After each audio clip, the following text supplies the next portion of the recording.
All right, so today we're going to be looking at some side control escapes. A lot of times in this position, your opponent's going to be placing their hand right here near your hip because they want to stop you from recovering guard by bringing this knee inside. So we're going to look at some options today, very basic ones for you guys who are starting out in Jiu-Jitsu.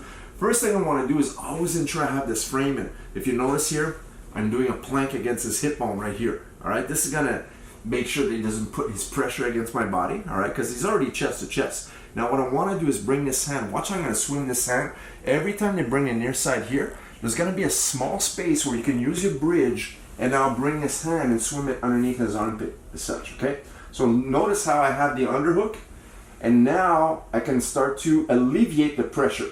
So if he's trying to hold the head like this, sometimes what they're going to do is bring the elbow across, and that doesn't matter. We're going to go for this so you guys can hear me during the tutorial. What I want to do now, as he comes down for the chest to chest, a lot of times he's going to be pushing back. That's perfect. What I want to do is pushing onto his heels to get that exact reaction. Watch what I'm going to do to make sure his hand stays exactly here. I'm going to go hand to the back. As I'm here, look, my hand is going to cup onto his wrist, and now he can't remove his arm. As he drives his weight back, look, I'm going to use this frame, flip him over, and now I have my side control position. So let's take a look once again. Notice how I have my frame here. This is key because number one, like I said earlier, I want to alleviate that pressure. If my hand is out here, not only is he very top heavy, now my arm is given. My arm's for the taking, for arm lock submissions, for example. I want to try to bring this frame inside. Now this arm right here, I'm going to swim it across by using this bump, and now I have the underhook.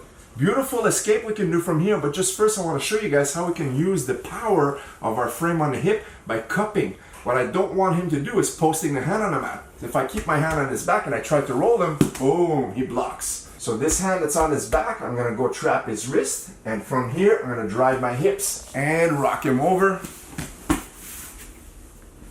into side control. Now using the power of this frame and underhook, we can do another escape. It's called the belly down escape or turtle turn escape. I'm going to go catch a single leg. What I want to do is bring my body so I can catch his far side knee. So as I bump forward, look, I go one, I swim, and I stay to my side. Now what I'm going to do is bring this hand around his hamstring. So I want to do this. Here, I want to bring my elbow and my knee connected together, okay? And the reason why I do this is I want to be able to remove my arm out of the way so I can turn belly down. So when I'm in this position here, I try to bring my knee and my elbow connected. And now look, I can start to turn my hips. And as I come up, I'm posted in a perfect position to go palm to palm and catch the leg. All right, let's take a look at this one more time. As you're here, I push his hips back and I swim this underhook. I go chest to chest bump. And I underhook here. I want to have my underhook quite high just to get started. If I just bring it low, it gives him a lot of space to repummel. If I bring it high, now it's harder for him to bring that hand back inside and create that whizzer effect. So as I'm high here, now I'm going to bring my elbow to my chest. Notice how the elbow is going to connect to my rib cage right to here. Now if I'm solo, I'm going to show you guys. If I didn't bring my arm in, look, as I try to turn, my arm's in the way.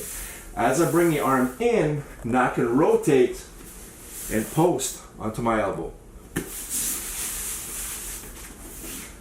So once again, bump and swim. Elbow tight, scissor your legs, come on up. We're in a dogfight position.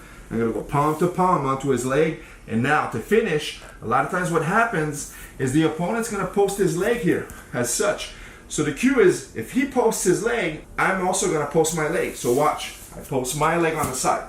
And now my head comes up high, and I drag his leg underneath his hips from here. And now from here, I can cup, and I gain the top position once again. Using that same underhook, we can do a third option. As I bump chest to chest, I get my underhook, and now I remove the side of the elbow. Once I'm here, I come up. Now the person's gonna stay on his knees, but he's gonna drive a lot of weight towards my shoulder. So now, he's not posting up. Because he's posting on me, it's hard to come up and drive to here. So what I'm going to do now is I'm going to switch. This arm is going to cup his heel. So right here I'm going to go to his ankle, and I'm going to drag his ankle towards my body. As I bring it in, I'm going to go over, and this hand is going to go cup his knee. From here I'm going to catch the far side leg, drive my shoulder onto his near side hip, Drop his hips to the mat. Once he collapses now, usually the opponent is waiting for you on this side. So if I try to pass on this side, I'm running into his frames. So instead, I'm gonna drive my shoulder in, rock my hips, connect, and pass to the back side. So I can now attack a seatbelt to the back.